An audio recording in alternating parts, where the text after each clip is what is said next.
Hello learners और स्वागत है आपका अपने YouTube चैनल अभिषेक श्रीवास्तव पे। और आज हम बात करने वाले हैं कि अगर आप प्रीलिम्स का एग्जाम देने जा रहे हैं 2024 का, इन डैट केस कितने क्वेश्चंस आपको टारगेट करने चाहिए या फिर क्या थॉट प्रोसेस होना चाहिए। और हमारा डिस्कशन बेस है यूपीएससी सीएससी 2023 के कट ऑफ के ऊपर, जो कि काफी लो गया है। तो क्या अगर 75 नंबर कट ऑफ है तो क्या 40 सवाल सही कर दें और छोड़ दें पेपर, बाकी का ना अटेंड करें, क्या ऐसा सोचना चाहिए? यही सारी बातें हम समझेंगे और यह देखेंगे कि हाँ, ये कट ऑफ वगैरह कैसे आ रही होगी, क्या इसके पीछे साइंस है। आइए बात करते हैं। मैं हूं अभिषेक श्रीवास्तव और मैं आपको हिस्ट्री और कल्चर पढ़ाता हूं। ये चैनल पे ऑलरेडी हमारा डिस्कशन स्ट्रैटेजी बेस्ड अभी इस समय चल रहा है। Right, already I have made some videos like how to revise like a pro 2025 की strategy. We have analyze Aditya Shrivastava ji की जो मार्कशीट है उसको एनालिसिस करा कि हाँ क्या टारगेट्स वगैरह होने चाहिए। तो अगर आपने चैनल सब्सक्राइब नहीं किया तो please do subscribe to this channel और ये वीडियोज भी आप देख सकते हैं अगर आपको जरूरत है तो। वो लोग बहुत खुशकिस्मत थे जो इश्क को काम समझते थे। हम जीते जी मशरूफ रहे कि कुछ किया कुछ काम किया। तो चलिए सो बात शुरू करते हैं। तो यूपीएससी सीएससी 2023 का cut off. Now cut off अगर आप देखोगे तो कट ऑफ इस बार प्रीलिम्स में जनरल कैटेगरी में है 75.41 मार्क्स, 75.41 और बाकी कैटेगरीज में अकॉर्डिंगली आपको लोअर कट ऑफ मिलेगा। सिमिलरली मेंस का कट ऑफ 741 पे है जिस पे इंटरव्यू कॉल आया होगा और 953 पे आपका फाइनल सिलेक्शन। बट फिलहाल अभी हम फोकस करते हैं प्रीलिम्स के ऊपर कि 75 का स्कोर हमको क्या कह रहा है, जरा इस बात को समझने की कोशिश करते हैं। ना पहली बात तो ये 75 का स्कोर बहुत ही लो है। कहाँ 100 के ऊपर कट ऑफ हुआ करता था 2014 के आसपास, और अभी आप देखो तो 2019 से लगातार कट ऑफ गिर रहा है। राइट, 98, 92.51, फिर यहाँ पे थोड़ा सा स्टैग्नेंट है 87 और 88, और फिर एकदम से 2023 का कट ऑफ 75 गया। इनफैक्ट ऑनेस्टली अगर मैं कन्फेस करूँ तो यह जो मैंने प्रोडिक्शन किया था लास्ट ईयर वो 80 के आसपास किया था कि 80 to 85 समथिंग कुछ हो सकता है। But 75 is very very low cut off, और कहीं ना कहीं जो हार्ड सीसैट आया है वो भी इसके पीछे काफी रिस्पॉन्सिबल है। काफी लोग इससे बाहर हो गए होंगे, यस। ना अब पहला सवाल उठता है कि सर अगर 75 कट ऑफ है तो हम ज्यादा सवाल करने की बजाय चुपचाप 40 क्वेश्चंस अटेम्प्ट कर ले और हमारे 80 नंबर आ जाए और हम सेलेक्ट हो जाए।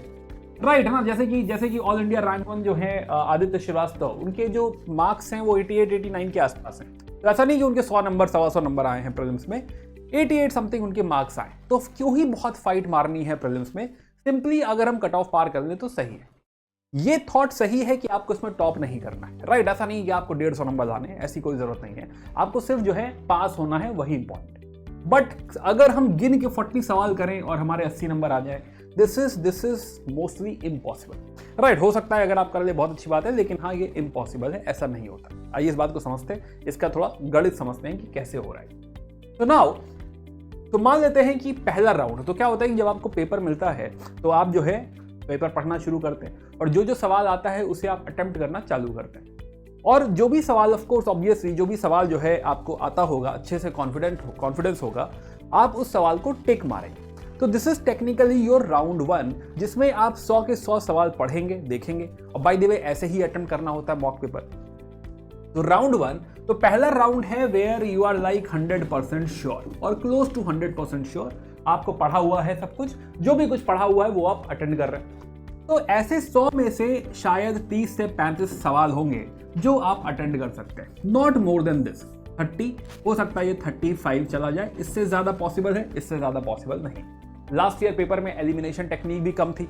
राइट, तो दैट इज द रीजन ये नंबर 30 के आसपास में सेफ साइड ले रहा हूं कि 30 जो है आप सवाल अटेंड कर पाएंगे पहले राउंड में। अब ऐसा नहीं कि आप जितने भी पेपर करें, आप कितने भी कॉन्फिडेंट हो, जितना भी आप क्वेश्चन करेंगे, ऐसा नहीं होगा कि सारे के सारे सवाल सही हो जाएंगे। तो पहली बात तो 30-35 से ज्यादा कर पाना पॉसिबल नहीं है, और दूसरी बात ये 100% सही होना ये भी पॉसिबल नहीं। बट फिर भी मैंने बहुत ऑप्टिमिस्टिक होकर बोला कि चलो 90% एक्यूरेसी हम लोग मेंटेन करेंगे। राइट, राउंड 1 में 90% accuracy which is again very high. Right है ना, इतना भी नहीं होता। कभी कभी बहुत इजी सवाल होता है, हम लोग थोड़ा सा ओवर कॉन्फिडेंट हो जाते हैं। कभी कभी थोड़ा बहुत ऊपर नीचे सवाल में ट्रिक होती है, ट्रैप होता है, फंस जाते हैं। राइट, एलिमिनेशन में कभी कोई फंस जाते हैं। तो द पॉइंट इज कि हाँ जो है 90% एक्यूरेसी ये थोड़ा हायर साइड है। 90% एक्यूरेसी भी अगर आप मान लीजिए कर ले गए, इन डैट केस आपके 27 सवाल सही हैं, 3 गलत हैं, और यहाँ पे मात्र 52 नंबर आप स्कोर कर पा रहे हैं after negative mark. Right, again higher side है कि हाँ जो है एक ही सवाल आपने लूज आउट किया, यहाँ पे 27 का 26 हो गया और 26 दूनी 52 हो गया। तो 52 मार्क्स आप स्कोर कर रहे हैं राउंड 1 में। कैसे सिलेक्शन होगा? नहीं, आप चाह के भी, अगर देखो definitely there will be exception and all, but still इस नंबर को बहुत ज्यादा पुश कर पाना पॉसिबल नहीं होता, even for the toppers, even for the rankers, right. मैंने बहुत लोगों को इंटरव्यू किया है, आई नो कि ये नंबर सब में ये 30 to 35 के आसपास वेरी करता है। मैंने शायद ही किसी से सुना है कि राउंड 1 में 40 सवाल हमने सही किए।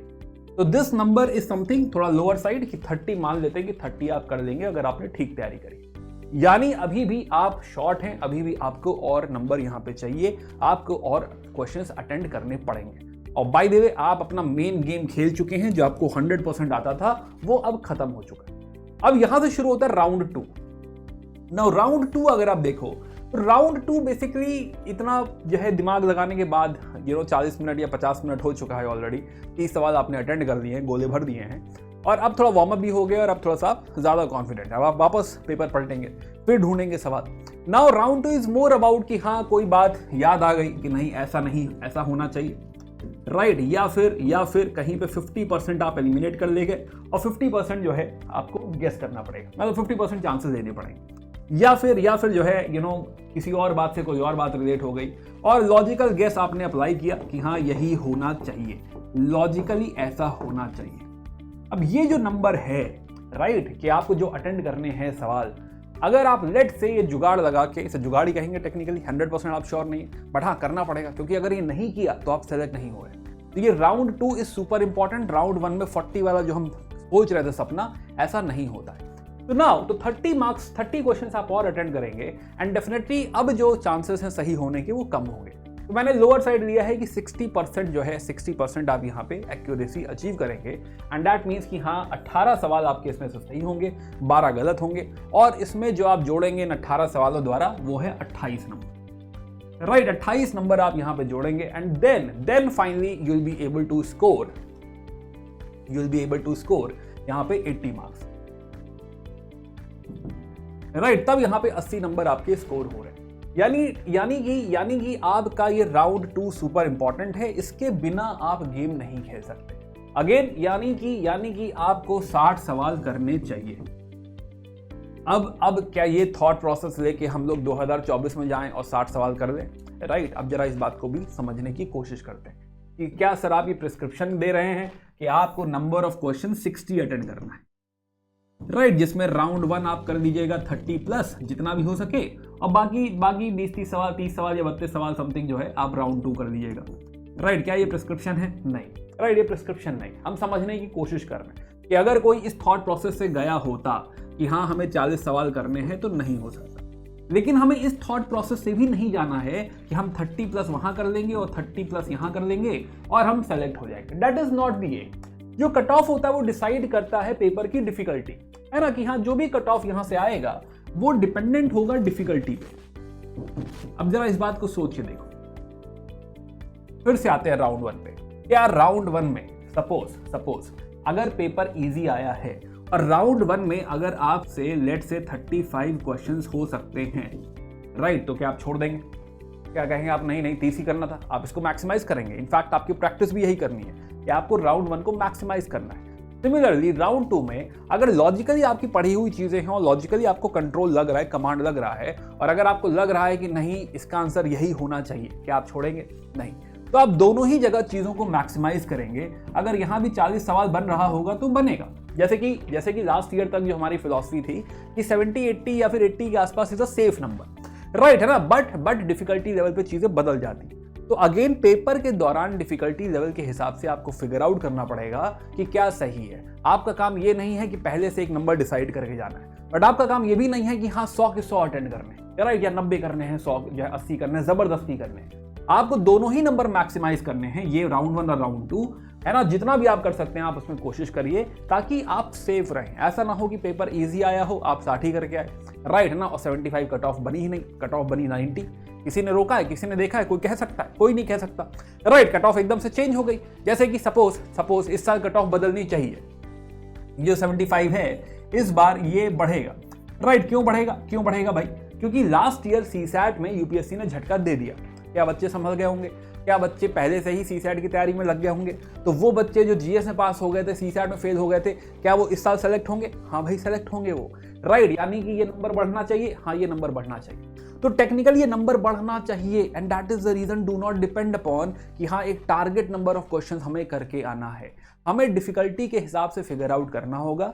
दोनों ही राउंड को मैक्सिमाइज करिए, अपना बेस्ट दीजिए और सेलेक्ट होइए, राइट है ना। लेकिन अगेन एक्सेस राउंड 3 में जाके कि हाँ ये 2 राउंड हो गए, इसके बाद एक राउंड 3 क्रिएट करके कि अब हम बी मारेंगे, ये सब नहीं करना है, राइट है ना, कि सब में बी लगा देंगे, ये सब जो है सुसाइडल है, ये सब बेवकूफियां नहीं करनी। अगर आपको नहीं आता है तो यकीन मानिए वो नेगेटिव ही देगा आपको, राइट है ना, रेयर ही पॉजिटिव होता है। जैसे कि मैंने जो है मुझे याद है पहले प्रीलिम्स में 95 क्वेश्चंस मैं कर चुका था और 95 के बाद लास्ट के 5 सवाल मैंने कहा किसके लिए छोड़े और ये भी कर देते हैं, तो उसमें ऐसे बी कर दिया, राइट है ना। अब लकीली मैं सेलेक्ट हो गया, लेकिन स्टिल जो है वो पांचों के पांचों सवाल गलत है। बाद में जब आके चेक किया तो देखा तो एक भी जो है उसमें सही नहीं हो रहा था कि हाँ मैं थोड़ा सा खुश हो जाता, एक भी सवाल उसमें से सही नहीं हुआ। तो जब आपको नहीं आता है ना तो वो आपको नेगेटिव ही देगा, राइट है ना। तो do not try this out. Definitely round 3 में एक रीडिंग आप कर सकते हैं, देख सकते हैं कि कुछ छूट रहा हो, आता हो तो ठीक है, but these 2 rounds are good enough. इससे ज्यादा आपको दिमाग नहीं लगाना। अगेन अगर 50% ऑप्शंस एलिमिनेट हो रहे हैं तो टिक मार्क के आना है, छोड़ के नहीं आना, भले आंख बंद करके मार दो बट मार के आना है, राइट है ना। प्लस लॉजिकल गेसेस और जो भी कुछ याद आ रहा है उसके बेसिस पे राउंड 2 को मैक्सिमाइज करना है। So this has to be the strategy for 2024. Again, I hope you got the point. मैंने आपको कोई ऐसा नंबर नहीं दिया है, कोई टारगेट नहीं दिया और देना भी नहीं चाहिए, राइट है ना। ये सुसाइडल हो जाएगा बिकॉज जैसा कि मैंने कहा कि मुझे ऐसा लगता है कि कट ऑफ इस साल बढ़ेगा। पिछली बार जो CSAT का झटका है वो इस साल नहीं है, वापस हो सकता है 85-88 कट ऑफ चली जाए। तो अकॉर्डिंगली पेपर के हिसाब से अटेंड करिएगा। नाउ अगेन कमिंग बैक, तो नाउ अब एक और चीज हम यहीं पर डिस्कस करेंगे कि जो है जब जो है आप पेपर अटेंड करते हैं तो जो आप मॉक पेपर लगा रहे हैं, जब भी आप मॉक लगाते हैं तो उसकी जब एनालिसिस करते हैं, राइट, तो जब नेचुरल तरीका ही ऐसा ही है पेपर देने का, तो जब भी आप इसकी एनालिसिस करते हैं तो you have to go into round 1 में आपने कितने क्वेश्चंस किए हैं, राइट, ये भी आपको लिखना है। राउंड 2 में आपने कितने क्वेश्चंस किए हैं ये भी आपको लिखना है, राइट है ना। जब आप एनालाइज करते हैं तो दोनों नंबर को आपको देखना पड़ेगा। Plus another thing you have to figure out कि यहां पर एक्यूरेसी कितनी है A1 और यहां पर एक्यूरेसी कितनी है A2, एंड ये आपको बताएगा, आपको सही मायने में आपको समझाएगा कि आप जो स्कोर कर रहे हैं उसमें कितनी डेप्थ है, क्या अंधी अच्छी चल रही है। अगर लेट से आपके नंबर अच्छे आ रहे हैं बिकॉज राउंड 2 में ठीक चल रहा है, इसका मतलब कि लॉजिकल गेसेस अच्छे चल रहे हैं, इन डेप्थ अंडरस्टैंडिंग नहीं है। समझो कि round 1 is more about in depth understanding, right, कि आपने कितना पढ़ा हुआ है, कितना कवरेज है आपका, और ये जो है वो आपकी एसेंस के ऊपर है, लॉजिक के ऊपर है कि सब्जेक्ट पढ़ा है, अंडरस्टैंडिंग है, बट पूरा ठीक से याद नहीं है या फिर रिवाइज नहीं किया। तो अगर आप इस पे बैंक कर रहे हैं, ठीक है, मजबूरी तो बैंक तो करना ही पड़ेगा, नो डाउट, बट डेफिनेटली आपका ये स्ट्रांग होना चाहिए, आपको इस नंबर को मैक्सिमाइज करना है। जब ये नंबर बढ़ेगा ऑटोमेटिकली ये बढ़ने लगेगा, है ना। इस पे स्पेशल फोकस नहीं करना है कि हाँ हमें राउंड 2 बढ़ाना है, आपको इस पे फोकस करना है कि मैं जितना ज्यादा रिवाइज करूंगा, मैं जितने ज्यादा जो है चीजों को देखूंगा पढ़ूंगा, उतना मुझे उसकी इन डेप्थ अंडरस्टैंडिंग होगी, जितनी इन डेप्थ अंडरस्टैंडिंग होगी उतना एसेंस और उतना लॉजिक स्ट्रांग होता जाएगा। तो R1 R2 आपको बहुत अच्छे से बताएगा। नाउ आइडियली R1 R2 ये आपका 30 से 35 या 35 आप कह लीजिए कि 35 के आसपास ये नंबर पहुंचना चाहिए, है ना। कोशिश करिए, इसको पुश करिए 40 की तरफ कि हाँ ये 40 नंबर आपके, 40 सवाल आपके ऐसे हो जो आप जो है एकदम कॉन्फिडेंस के साथ आप टिक मार रहे हैं विद 90% एक्यूरेसी, 80 to 90% एक्यूरेसी, ये ठीक है। ये आपको एनालिसिस करनी होगी। ऑफ कोर्स एनालिसिस में ये भी करना है कि हाँ आपके कौन से सब्जेक्ट के सवाल गलत हो रहे हैं, राइट, उसमें कोई सब टॉपिक है वो भी आपको फिगर आउट करना है। तो अभी भी देखो मौका है, अभी पूरा मई बाकी है, राइट, जून अभी आधा बाकी है, तो आपके पास 1.5 महीना अभी भी है और अभी भी बहुत सारी चीज़ें सुधर सकती हैं, सही हो सकती हैं और आप प्रीलिम्स में ज़रूर से ज़रूर सेलेक्ट हो सकते हैं, राइट है ना। काफ़ी लोग जो है दिल अपना छोटा कर रहे हैं, right, do not lose hope, still you have 1.5 month, बहुत होता है, राइट, बहुत होता है, अभी भी गेम चेंज हो सकता है। Focus on mock, focus on practice, कोशिश करिए कि एग्जाम देने से पहले 30 जो है मॉक आप लगा लें। Another advice is CSAT please practice कर लीजिए, वो गलती आप मत करिए जो पिछले साल लोगों ने भुगती है, राइट। CSAT प्रैक्टिस करिए, लगाइए, ये गलतफहमी में मत रहिए कि मेरा क्वांट बैकग्राउंड है तो मैं इंजीनियरिंग बैकग्राउंड से हूँ, मैं अच्छा ही करूंगा, मैं तो गणितज्ञ हूँ, आर्यभट्ट हूँ, ये सब चीज़ों में मत पड़िए। राइट, प्रैक्टिस करिए और देखिए आप सही में कर पाते हैं कि नहीं कर पाते। अगर नहीं कर पाते हैं तो प्लीज़ पहले ये फिगर आउट करिए कि CSAT में 66-70 नंबर आप कैसे लाएंगे। राइट है ना, कि वो आपका क्वालिफाई हो रहा है कि नहीं क्वालिफाई हो रहा है, वेरी वेरी इंपॉर्टेंट। तो I hope you got this point. और जो है इसको वीडियो को बहुत लंबा नहीं करते हुए, राइट, जिसका टेलीग्राम चैनल अगर आप लोग नहीं है तो all the updates will be there on the channel, right है ना, तो प्लीज डू ज्वाइन दैट। और ये इंस्टाग्राम पेज है मेरा जो है, ये भी आप ज्वाइन कर सकते हैं। तो बाकी मिलते हैं इन द नेक्स्ट वीडियो। और ऑलरेडी जैसे मैंने कहा कि जो है कुछ वीडियोज आर ऑलरेडी लाइव, 2025 की तैयारी कर रहे हैं तो स्ट्रैटेजी ऑलरेडी लाइव है, रिवीजन कैसे करते हैं वो लाइव है, अभिषेक श्रीवास्तव जो है कि एनालिसिस, आदित्य श्रीवास्तव की एनालिसिस जो है, जिस बार के रैंक 1 है उनकी एनालिसिस भी लाइव है, राइट, वो भी लखनऊ से ही है। तो जो है फिलहाल जो है मिलते हैं इन द नेक्स्ट वीडियो। और प्लीज पढ़ते रहिए, मेहनत करते रहिए, गिव अप मत करिए, राइट, बिल्कुल गिव अप मत करिए। 1.5 महीने सांस नहीं लेनी है, लगे रहना है, बहुत मेहनत करनी है, राइट। मेरे बच्चे जो हैं बहुत अच्छे हैं और मुझे पता है कि प्रेजेंस में फोड़ोगे, इस बार तुम लोग बहुत अच्छा करोगे, राइट है ना। तो बिल्कुल भी गिव अप नहीं होना चाहिए। तुम ही हो जो सेलेक्ट होगे, तुम ही हो अगले साल के जो है, अगले साल इसी साल के जो है 2024 के जो है आदित्य श्रीवास्तव तुम ही हो, राइट है ना। तो जो है आदित्य श्रीवास्तव बनना है, तुम ही में से कोई निकलेगा जो कि रैंक 1 होगा। तो please do not give up and keep working hard and keep learning. Bye, take care and good night.